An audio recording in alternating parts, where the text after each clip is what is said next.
Welcome everyone, and thanks for joining us for our first ever virtual conference. I know it's a bit strange times at the moment, but I'm actually quite glad that we're doing our conference virtually this year, because I think it makes it more accessible for some young people who might not have otherwise been able to join us. So welcome and thank you for joining us today. I am Sade McCarthy. I'm the Youth Support Manager for Cardiomyopathy UK, and I was appointed during lockdown, so it's a bit of a strange time for me. And basically, my role is to manage and develop the services we offer to young people, which we count as under 25s. And my colleague here, Emma, can you see Emma? Hi. Emma. This is Emma.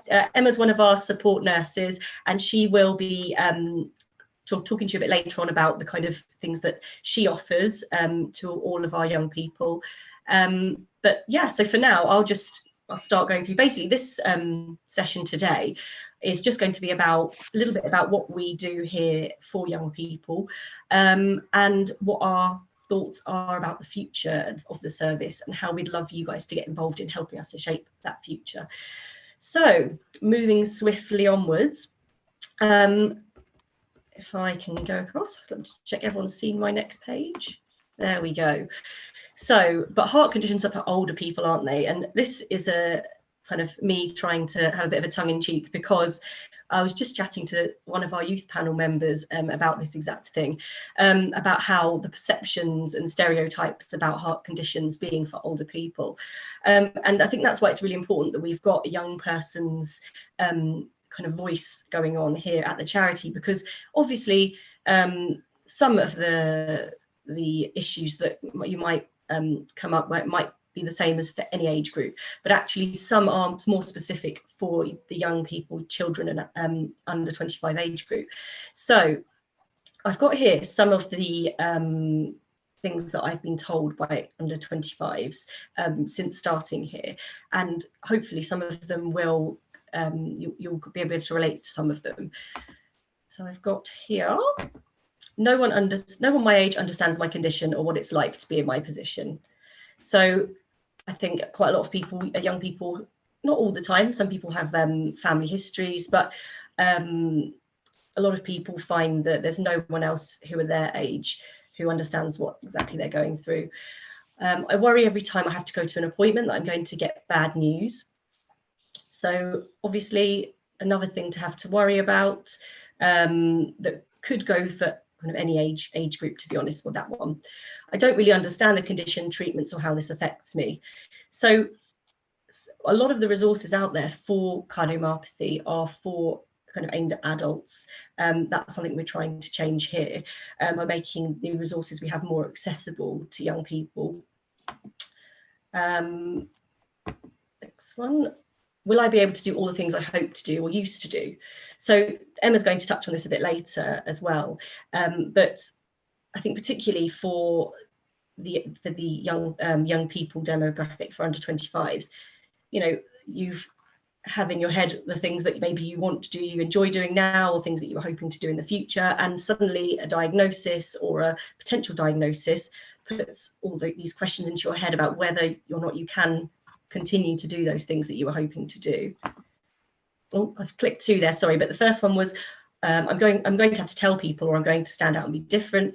Again, this is something that for a young person in the kind of time in your life where there's a lot of change going on anyway, it's just another, having a hidden condition is just something else to have to think about, I suppose, and to decide at what point do you announce this condition to people, or do you do that at all? I might miss out on things. Sorry, Sadie, that just brings into one of our questions where someone was asking, should they tell the school? What should we tell the school? But we can talk about it further, or we can touch on from here, basically. And I think it's up to each individual on how they want to disclose their conditions to friends and family. But I think sometimes when it comes to schools and employers, that kind of thing, it's you know, it's best to be as open as possible, because then you can get the support in the workplace that you need. And in terms of schools, you can get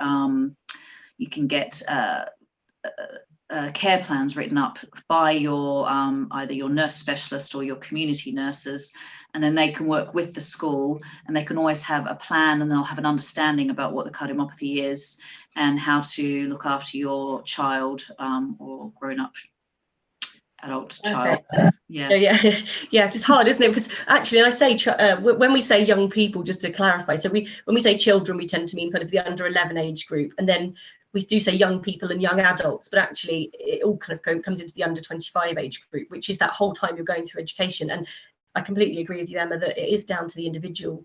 But obviously, if you are sharing that with your school or college or workplace, they can help to manage any risks that might come up, but also, you know, if you are having an off day or whatever, that they can be there to support you. We do actually have resources for education providers or schools that we can provide to them, and we are looking to update those. I'll talk about that a bit later. That was another question, actually, Sadie. Sorry. Okay. Are we planning to make child-specific resources? And that's exactly what the lovely Sadie's been working on over lockdown, is updating our child-specific resources. So they're coming out soon. So yeah. So I mean, I'll talk about that a bit later. But actually, if any of you were here listening to Dr. Caskey's presentation before about heart muscle conditions in young people, he's actually very kindly offered to support us with creating some resources specific to children and young people, and he's very keen to have condition specific resources, so that's fantastic. So then we would have even more, so some, you know, HCM, DCM, and I feel like that would be more beneficial, I suppose. So watch this space, but I will talk about that a bit more later. Thank you, Emma. I've got here, so I might miss out on things because I have hospital appointments or I'm recovering. Again, a really difficult one for young people because, you know, let's be honest, your social lives are probably better than a lot of us oldies out here. So, you know, I think you having to attend these hospital appointments or miss out on things from recovering from, you know, surgeries or any kind of treatments is another consideration. I'm scared of pain, death, and uncertainty, and you know, it's a horrible thing to say, but a lot that is something that comes up a lot. I don't know if you feel like that, Emma, that you have a lot of questions from young people about, or you know, a lot of young people expressing those worries to you. Yeah, absolutely. Yeah, definitely. I always speak to young people that are always worried about, you know, the future, but you know, it's about sort of taking it on day by day, and you know, at the beginning it's very scary, but it can get easier, and it's a bit of a journey. Definitely. So, and especially at this point in, you know, in your life when you know, a lot of people aren't thinking about those things. So, oh, I've done it again. So I clicked twice. So I don't want people to look at me differently or like I'm weak or vulnerable. And again, I was talking to one of our youth panel members about this kind of thing earlier, and whether or not some and everyone's so different. Some people actually want to disclose their, you know, how their condition and how things affect them. Other people would rather nobody know. So it's just really, it's so different for each person. And this is another one here: how my parents or grandparents, siblings, other family members feeling? Am I causing them extra worry? You know, it's actually taking on that responsibility of other people's worries, because you might be there dealing quite well with you know, your diagnosis or you know, how you're feeling, but then everyone around you is worrying for you, and that can be an extra weight on your mind. Will I be able to do the course or job I want to? So I would like to say most cases, hopefully the answer will be yes, but obviously there are, you know, there's always going to be certain, you know, everyone's different, certain courses, certain jobs that maybe you wouldn't be able to. So I think these are things that you can talk with us here about, but also another reason why it's good for your education provider to know maybe about a little bit about your condition. Should I start a family if there's a risk of passing this on? So that's another worry. And we had a geneticist earlier talking about these kind of things. And what will my future hold? Will I have a future?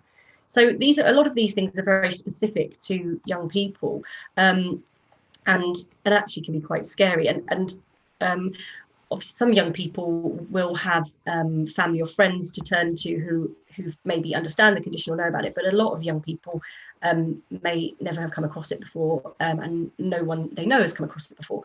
So what I'd like to kind of go on to next is that the point of that, I suppose, is to say that, you know, a lot of people don't find that there is a kind of a security in and reassurance in knowing that other people are in the same situation as them, and hopefully some of those questions and worries have actually resonated with you, because these are things that come up all the time.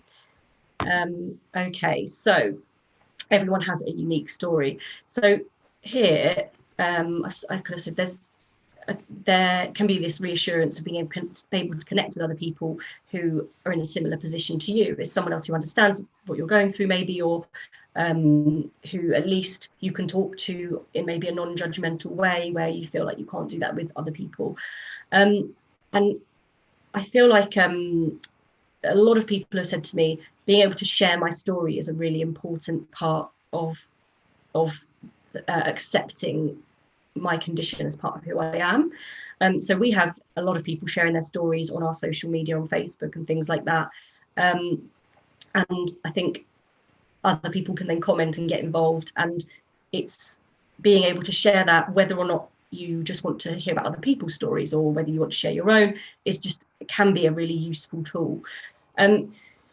But I'm going to give you a bit of a break from me rambling on, because I'd like to ask you guys some questions now, if you wouldn't mind.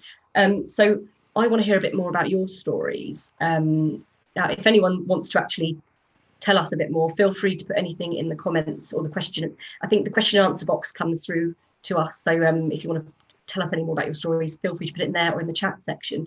But these are just some questions to find out a little bit more about who we've got in our presentation, in our session today.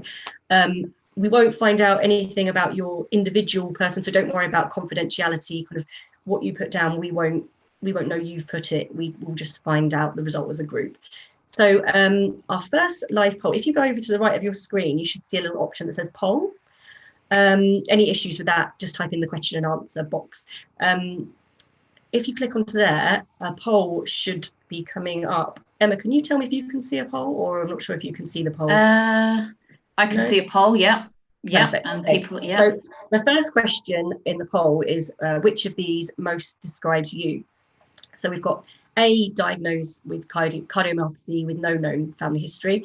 B, diagnosed with cardiomyopathy and you were tested due to some kind of family history. C, diagnosed with myocarditis. D, undiagnosed. Or E, supporter of someone else with cardiomyopathy or myocarditis. Oh, too many syllables, such as a carer, parent, family member, or friend. So I know some people don't fit into those boxes. I don't like to think people fit into any boxes, but if you could just pick the one that's most relevant to you, that would be helpful, so that we can figure out who we've got in here and find out a bit more about people's stories. And if you feel like you fit more than one option, then just choose the one that you identify with most. So when the results are in, can we get them on the screen, please? So I might have to wait a minute for everyone to put them in. Ah, right, okay, I can't actually see those, so give me just a second. Do you want me to talk about them? It's okay, I've got them now, perfect. Oh, fab. But you're welcome to, if you want, Emma. If you want to, you go for it, you're doing a lovely job. Okay, brilliant. So we've got here, everyone can see that, can't they? So yeah, equally diagnosed with cardiomyopathy with no known family history and supporter of someone else with cardiomyopathy or myocarditis. That's really great, actually, to hear that there's a lot of supporters in here, which might be parents or carers or family or friends or siblings, because that's something I'll talk about later. Is I think I'm not sure who listened to Dr. Kasky's presentation earlier, but he was talking about how they take a holistic approach to treatment, because actually cardiomyopathy affects the whole family, not just the person who's diagnosed or is potentially going to. Oh, we've changed. We've got to change. It's coming up. Yeah, and there's also a family approach, isn't there, in terms of you know, most of the inherited conditions clinics now are very family based. So you know, we try and sort of you know, if you're in one of those specialist clinics, you know, the family's seen as a family unit, and you know, so the whole picture can be looked at. So yeah, it's definitely good to see lots of family supporters here today, partners. And definitely, I'm really glad to see that, and I'm really interested to see that there's more people here who were diagnosed without any family history than those with, because I don't know, I just feel like Or is that because perhaps they don't know, they haven't had genetics, or that could be another question. Yeah. Interesting. So food for thought. Can we go back to our or can we go on to the next poll, please? The next question. So we've got here. So I'm just trying to dot around. So here we go. How well would you say you understand your condition or the condition of the person that you're supporting? So your options here are, if you just give me a moment. I'm an expert, hopefully. Emma, is that you? Are you the expert, hopefully? We've got B, clued up. C, I know enough to get by. D, I don't really know much about it. Or E, cardio what? And that's, to be honest, I have to say, where before I started here, I had heard of cardiomyopathy, but I didn't know much about it at all. So I'm somewhere between D and E. But now I'd like to think that I'm somewhere between a B and a C, and moving up the scale. I'd like to get to know more. I definitely think today the presentations have really helped me to learn a lot more. So I hope you guys have had a good, kind of enjoyed the conference so far. Emma, where would you put yourself on the scale? I put myself clued up, and somewhere in between clued up and I've been around cardiomyopathies, which I shall tell you about in due course, but I wouldn't say I'm an expert. But yeah, well, to be honest, from what I've heard, everyone that things change so much in the field that it's constantly that everyone's constantly, yeah, you've got to keep updated. Yeah. So no one's an expert, but also no one's cardio what. So I'm glad to hear that, because I wouldn't have been quite sure about people who came who didn't know, had never heard of cardiomyopathy, but you never know. Perfect. So I'm really glad to hear that kind of 50% of you feel like you're clued up. So that's a good thing. And it would have or 57% now. And it'd be interesting actually to know if it's the supporters or the kind of those affected are the ones who are clued up. So, but if you've got any comments on that, feel free to put them in the Q&A. But yeah, so next poll question, please. So we've got, what's the next poll question? Here we go. Oh no, I've got it up, but we're just waiting for it to come up for you guys. In case you can't find it, it's the one, where do you look for information and support? Yep, there we go. You guys have got it now. Perfect. So where do you look for information and support relating to your condition or the condition of a person you're supporting? Select all of those that apply. So we've got healthcare professional. I Google it. There are, disclosure, there are other search engines out there, and visit the websites that are most relevant. I search for videos on the internet and they explain things to me, Cardiomyopathy UK or other. So when we say Cardiomyopathy UK, that could be kind of any of the services that we offer. It could be just visiting our website, it could be following our social media, it could be obviously speaking to one of our nurses at the helpline, speaking to one of our peer supporters. So I did try and break it down, but apparently there weren't that, we couldn't have that many options. So we've just gone with a general one. So if anyone, again, would like to tell us a bit more about how you've been involved with us, feel free to put it on the chat or in the question answer. I'd like to hear that. Do we have the results in for that one? Let's have a look. So I can see them. Okay, yep, I can see them now. So healthcare professional, cardiomyopathy. Oh, that's really interesting. So I Google it and visit websites that look most relevant. I search videos on the internet. No one's put those. So no one uses Dr. Google. I find that hard to believe. That's actually, I'm glad to hear, to be honest, because it can, as I'm sure Emma's just alluded to, it can come up with some results that aren't that favourable. But I know it'd be interesting to see what these other are as well, to be honest. But I'll talk to you about it later. But one of the things we're looking at doing is creating video resources, because we thought that actually video resources are quite accessible for young people, but you never know, maybe video resources, maybe people aren't searching for videos because they're not there, or maybe they don't want to. So that's something I'll ask you about a little bit later, because I'd like to know a bit more about what the kind of things you like to see. But I'm glad that you that actually people are using our services so far. So that's yay! great. Someone's admitted to Dr. Google. Yay! I know that's and it's terrible, isn't it? Because we all know that we shouldn't, but we do, because it's and hopefully the pages that come up at the top are pages like ours and other ones with useful and credible resources. So Perfect. And we've got one more poll question. If you could put it up, please. Okay, which is, this is how has your experience of treatment been? Oh, I see, right, it's got on a scale. Perfect. So the question is, on the whole, what has your experience of your treatment and support from your cardiology team been like? Now, again, I just want to say, no one, we don't know who you are when you say this. We don't know which hospital you go to. So this is nothing, you know, this won't come back to you, and we won't know what specific hospitals are terrible or excellent. This was more just so that we can see the kind of, you know, how you guys feel about the support you're getting out there. Also, it's looking good at the moment. Really good, yeah. So I'll just wait a little bit longer to see if anyone else puts their answers up. So it's gone down to 4.25 so far.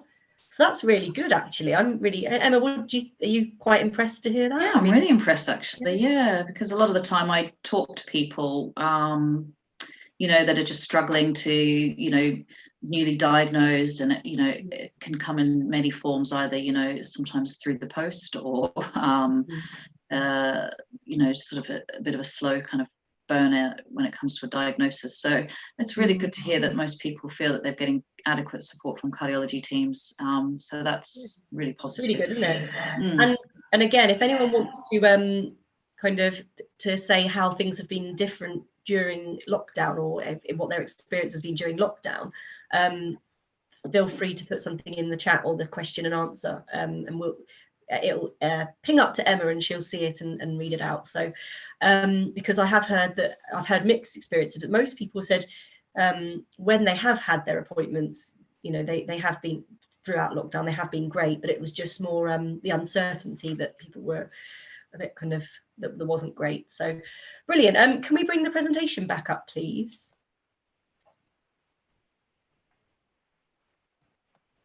There we go. Okay, perfect. So Alexa, you can put any questions in the question and answer box, and anything we'll try and answer it throughout the presentation, or if not, anything that we haven't got time for, we can push over to the question and answer session, which is at 3:15. So moving on. So this is what we can do for you. So we've got, these are the things that we do. We've got our social media pages, which we're trying to revamp at the moment: Instagram, Facebook and Twitter. That's how you can go onto them. We've got our youth panel. We've got a couple of youth panel members here today, I think, but you won't be able to see, no one can see each other here. But basically our youth panel is a group of young people between ages, we can do between ages kind of 14 and 25, who represents the views of young people with cardiomyopathy, so that we can make sure that the services and things we offer are along the right level, that the support we offer is along the right level, we can get insight from them. And it's just actually a really lovely group of young people who are all affected by cardiomyopathy in really different ways. So, and if anyone's interested in that, joining that, then you can let us know later. Kids activity pack. So I'm currently working on creating an activity pack for children who visit hospitals, so they can have something to do while they're waiting for their appointment, and to encourage them to talk about how they're feeling, and that will also be downloadable as well. So we're working. That comes into another question that we've had there, Sadie, as well. A nurse specialist who she writes healthcare plans for children at schools or in education, and she's interested in developments for the schools and resources. And as you mentioned earlier, we're releasing some more child-specific resources. So I don't think we're going to do anything that's specifically aimed for schools, but those kind of resources should be able to roll into schools and be used for schools and nurse specialists that work with children. Definitely. And actually, if whoever answers that question, you know, if you'd be interested, I'm always interested to have people to bounce ideas off of us, because obviously we've got Emma. Emma also works in a school. So you know, it's nice to have lots of different people to have ideas from. So we're definitely up for updating our education resources, and, as I say, our general resources for children and young people. So feel free to drop us your email address privately. You'll see my email address later on here. Feel free to drop me an email and we can get in touch about that. Peer supporters. So some of our youth panel members and other young people are peer supporters, which means that they are kind of on hand, so that if any young people want to call in and speak to somebody who has maybe been through their experience or a similar experience as them, they can have a chat over the phone or over text message, just as a kind of, I suppose, a more personal kind of support network, as for people who may not, you know, have any people in their own personal network who understand the condition or who've been through a similar kind of thing. Nurse support and questions, which I won't talk about because Emma's about to talk about that now, and the out of hours helpline, which Emma is also about to talk about. So I'm going to move on to Emma because yes, I feel like I've been talking too much. So go forth, Emma. No, you're lovely to listen to. So basically, as Sadie said, I'm Emma. I work for Cardiomyopathy UK on a sort of 1 day a week basis. So I'm there on a Wednesday. But my role, you know, as appointed, is to primarily, you know, support families and children and young people. But my experience is, you know, is pediatric based. So I've obviously, you can tell by my accent, I come from Australia. So I came over here and I predominantly work in cardiac wards and pediatric intensive care cardiology wards. So that's my kind of main background. And then I've moved into to inherited cardiac conditions. So I was a nurse specialist for a short period of time within that nurse specialist team, and then got loads of support and knowledge in terms of working with families in the inherited conditions clinics.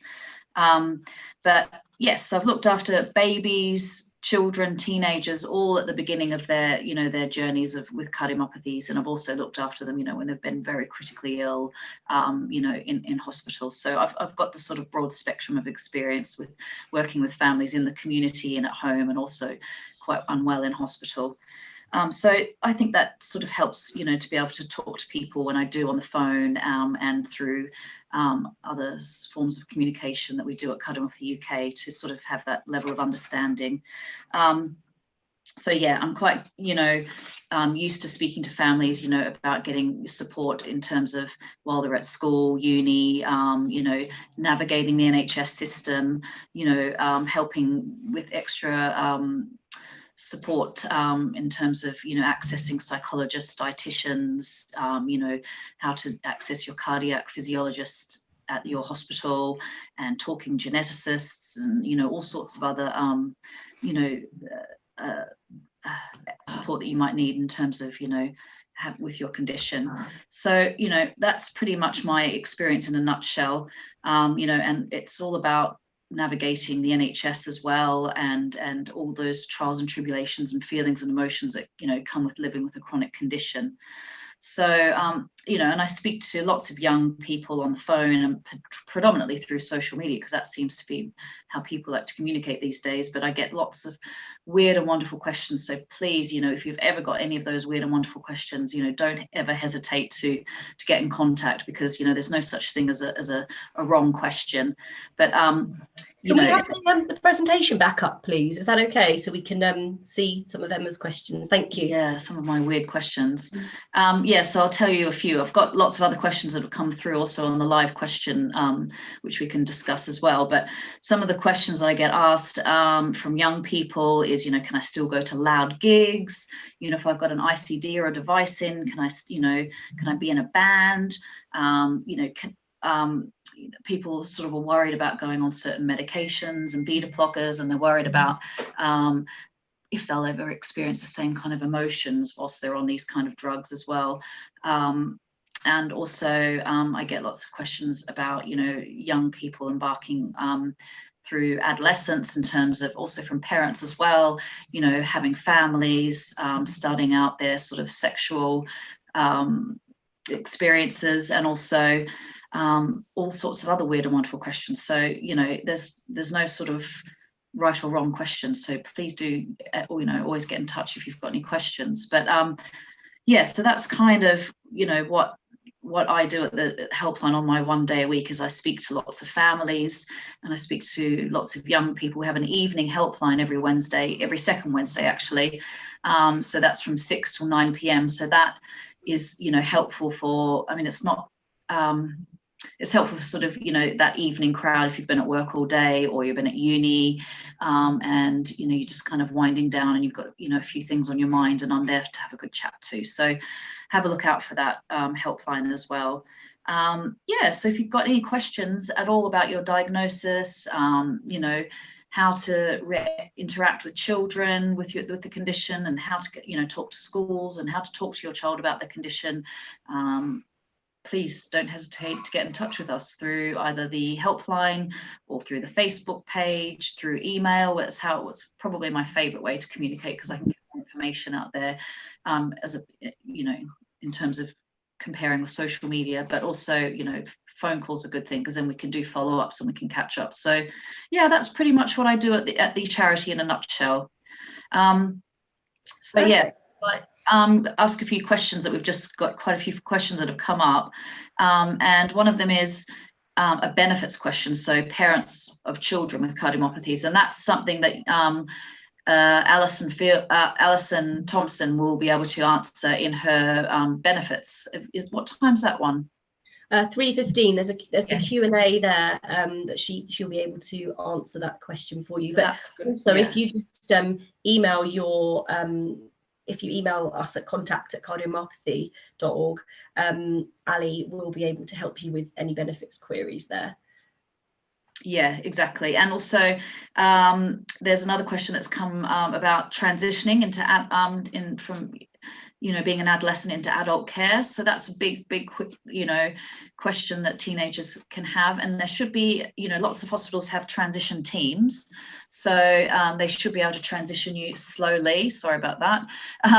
They've got to transition them slowly into the adult world. So there'll be a bit of a process that goes with that. So you'll get to meet your adult consultants, and you'll get to meet your nurse specialists as well, and they'll do it really, you know, they do it quite, you know, in a sort of nicely spaced time. So there's lots of resources that go into transitioning, you know, kids into the adult. So make sure you do ask your cardiology within enough time if you feel like they're not giving you, you know, that kind of, it's creeping up to that age group. So make sure you kind of prompt them and ask them about the transition. Can I add to that? Yeah. So I've been working with some they're called health-based youth workers. So basically people like me, effectively, but across various conditions and charities. And there's actually a big push going on at the moment for improved transition from children to adult services across healthcare. So I'm actually attending an event about that, so I will be updating everyone on social media if there's anything that comes out of it. But if you'll see in a couple of slides time, one of the things we want to develop is improve resources for transitioning between children and adult services.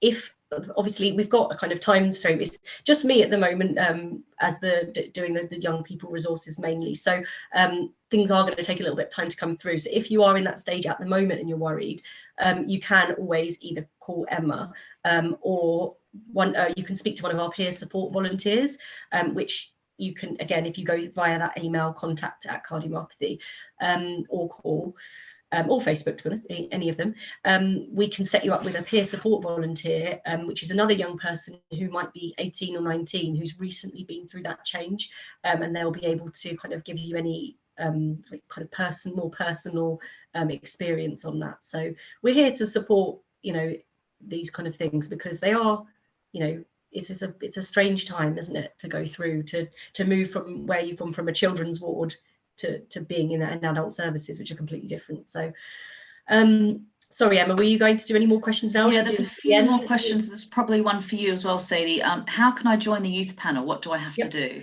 I'm going to come back to that one at the end, if that's okay. Okay. Yeah. So actually, I was going to say, I'm going to come back to some of these questions at the end, because I do sure. That's pretty much. There's another question that's come through about Pip and Blue Badges, so that's probably a best one to, you know.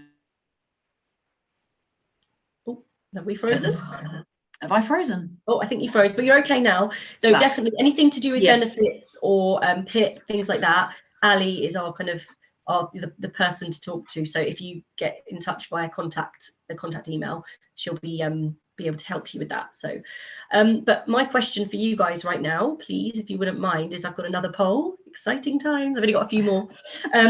This one is basically, I just got a quick question for you. So since I started here, wondered if people would be interested in a text message helpline, effectively. So whether, rather than having to phone up or use social media, whether people would be interested in being able to text or WhatsApp our nurses. So I could have thought WhatsApp to start with, but WhatsApp technically is supposed to only be for over 18s. So I'm going to have to put out their text message or WhatsApp. So if you could say yes, please, or no, thanks, or know whether it's going to be a service that's worth looking into, because I have been looking into it. Yeah, and I need some evidence behind me to see whether people want it or not. So let's have a look. Oh, so far we've got a good response, haven't we, really? Yes, brilliant. That, to be honest, I'm glad, because that's kind of what I thought. I mean, you know, I'm not quite an under 25, but I'm not, you know, not too far past that. And actually, even I would prefer personally to text someone, I think, in the first instance. And then if you wanted to follow up with a call or whatever, then you can. So great, that's really good to know. Thank you. Oh, no. Oh, somebody said no. Well, that's fair enough. Each to their own, because, you know, I think this is the way I've kind of described this, what we want to offer young people is like a toolkit. So we're like, everyone's different. Everyone wants to get something different out of us, out of their situation, out of life generally. And we want to be basically to be able to offer a selection of services and support services and information services that you or you know, other affected young people can tap into whenever you want. Whether that's, you know, you might literally just come on, you know, get some information about I don't know, about transitioning and then never come back. That's fine. Or some people might want to speak to a support nurse every week. So I think it looks here that people would like to have a text message type service. So that's definitely something we will look into. And again, anything that comes up with our new services we'll be promoting on social media. So you'll see what we've got coming up. Perfect. Can we move back to the presentation, please? Cool. Thank you. So future plans. So basically, I have kind of a 2 or 3 year plan, but say 2 years left on the plan of wanting to really improve the services that we're offering at the moment, and develop them, because I think what we offer at the moment is great, but we can definitely offer more. So this is what we kind of come up with, but I want to know your guys' thoughts on this. But for now, I've got hard digital and hard copy info leaflets for under 18s about cardiomyopathy, what it is, treatments, lifestyle, wellbeing, etc. And that's something we've definitely got in the pipeline. And as I say, Dr. Kasky's definitely up for helping us with that. So that's fantastic. Information support videos on YouTube. So maybe FAQs with people like Emma, like our nurses or clinicians, or some of our young people on the panel could give us some information on video. So you could literally just go on, have a look and listen. They'll all be quite short videos. And again, FAQ videos with nurses on YouTube. Instagram takeovers and Facebook live sessions. So we're trying to kind of really embrace social media at the moment for our 14 to 25 age group. And we're more than happy if you've got any kind of, any interests or anything, and you think that you would be able to do a really fantastic Facebook live or Instagram takeover, then definitely get in touch, because it's something we're interested in. Online meetups for groups of young people with cardiomyopathy or supporters or parents.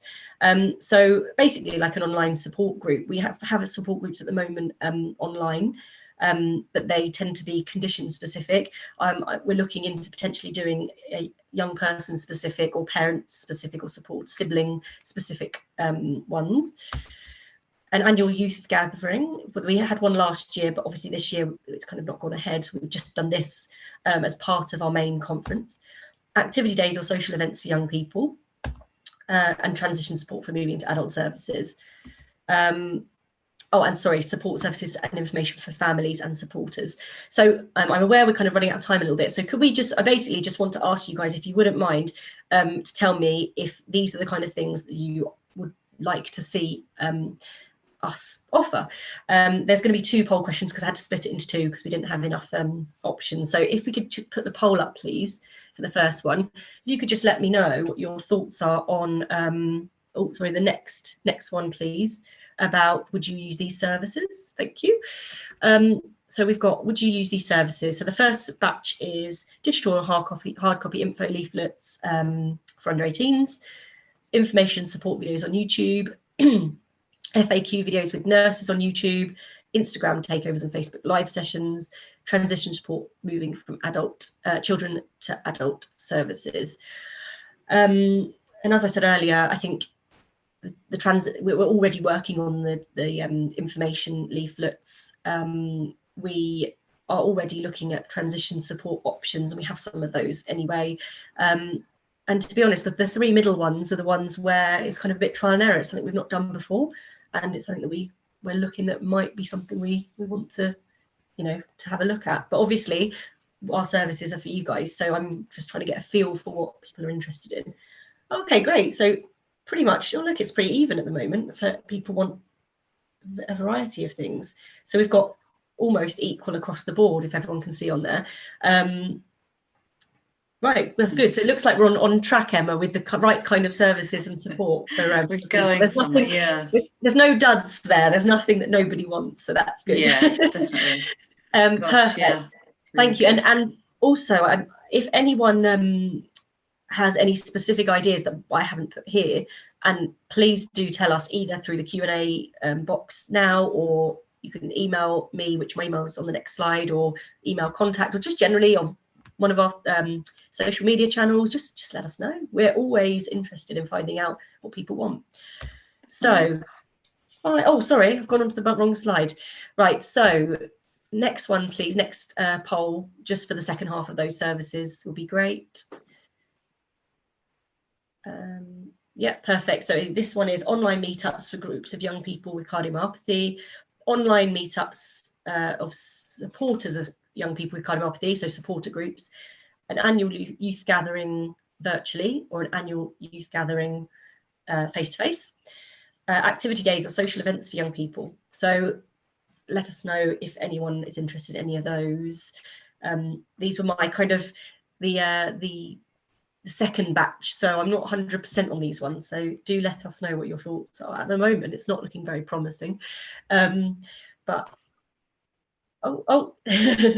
okay. Oh no, here we go. So we've got people, yes, online meetups of supporters, so that's really good to know, because that's something I've been keen to have, these online groups. Even, yeah.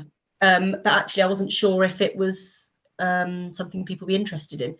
So we've just been told we've got a few minutes left to go, so I would like to just move on to the next bit. But if anyone again has any other suggestions, please put them on in the Q&A box, and also if you've got any ideas that you'd like to do for activity days or social events, then do let us know. So could we move on to the next slide, please? Perfect. Want to get involved.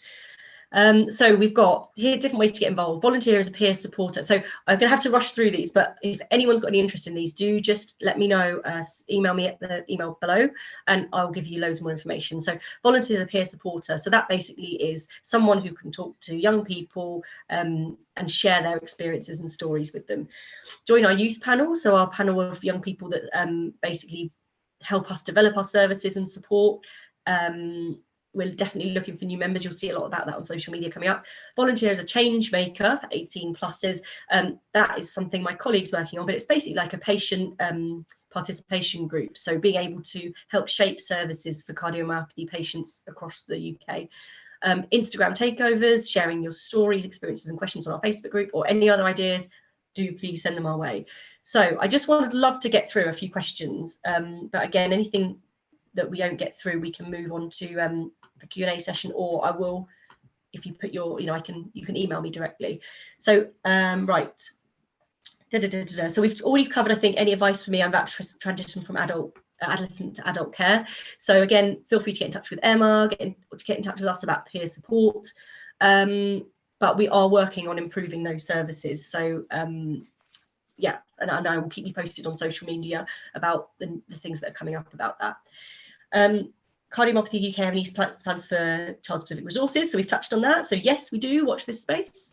How can I join the youth panel? What do I have to do? Please get in touch. I'll be putting loads of stuff on the next week or so on social media about this, because we want some new youth panel members.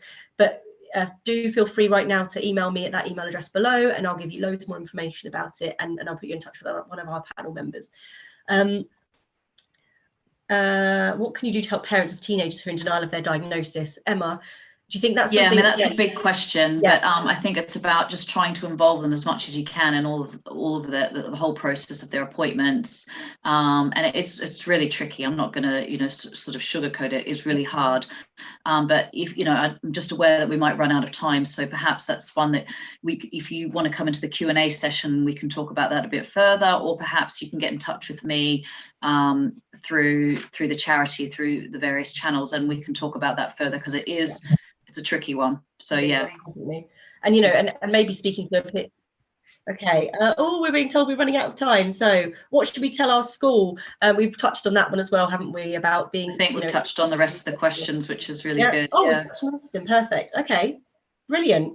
Well, thank you guys for listening. It's been really great to have you here. Like I say, any more questions, please? There's a Q&A session, the welfare one. Emma's going to be there helping out, answering the questions, and that's at 3:15.